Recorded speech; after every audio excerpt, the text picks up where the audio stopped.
Ning tamna exam thaba chatpa yahanbiyo haina Laifrakpam Kuber na appeal tawrakli Laifrakpam Kuber Indian Air Force ex-serviceman na phongdorakpada lakliba February gitang kuni thoida Intelligence Bureau IB na conduct tawduna pangtokadoriba exam asida mahakaloine na candidate chahum yangkhaina punna basta exam asi thaba chatpa yahanbiyo haina Chief Minister da iba charol amasu pisankre masida Manipur lengakna kanagumba organization natraga luf na lambi asida chatpa yaroi haina Athingba piriba sting asigi mathakta yengsanbiyo haina appeal tawrakli amadi Manipur da thokliba irang asi loishinduna athubada National Highway singda free movement leihanbiyo haina mari lenaba singda taksilakli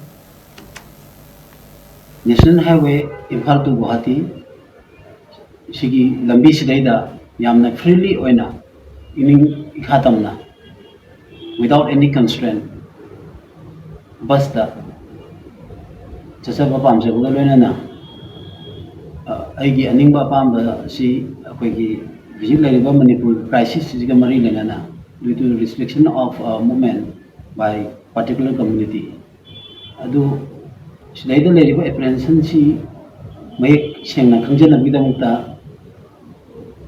ex-serviceman oina amo oina Honorable Chief Minister of Manipur, who is also the President of Rajya Sanik Board for the state of Manipur. Adu Honorable Chief Minister ki khutangda ayang application ama submit tawjai application ji proportional da tawjabani application sida aina ijari ba wafam si lakliba tarik kunithada Guwahati da pangthokadariba examination siga mari lenana aibu basta satpa yahanbiyo amadi Masih mari lenana aiga loinana atopa candidate chahum yangkai amasu examination asida appear tawani examination sida appear tawdoriba candidate sing aduga flight book tawbuda khudong thiba natragana inconvenience yawwa candidate sing karigumba yawbiramba taragasu makhoi ga loinana Hariba akoigi apunba candidate singsi Guwahati da basta chapa matamda sarkarna ayatpa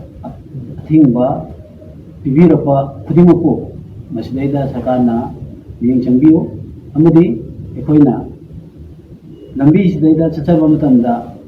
kanagumba natraga karigumba organization kharana social media da yamna phongna restriction thambiri mase simadi sakana aku saya preview menana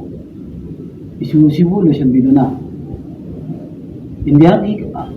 article 19(1) section B the piriba constitution the piriba fundamental right to move freely in any part of the country without any constraint hariba fundamental right constitutional right se sakana miyeng changbiraga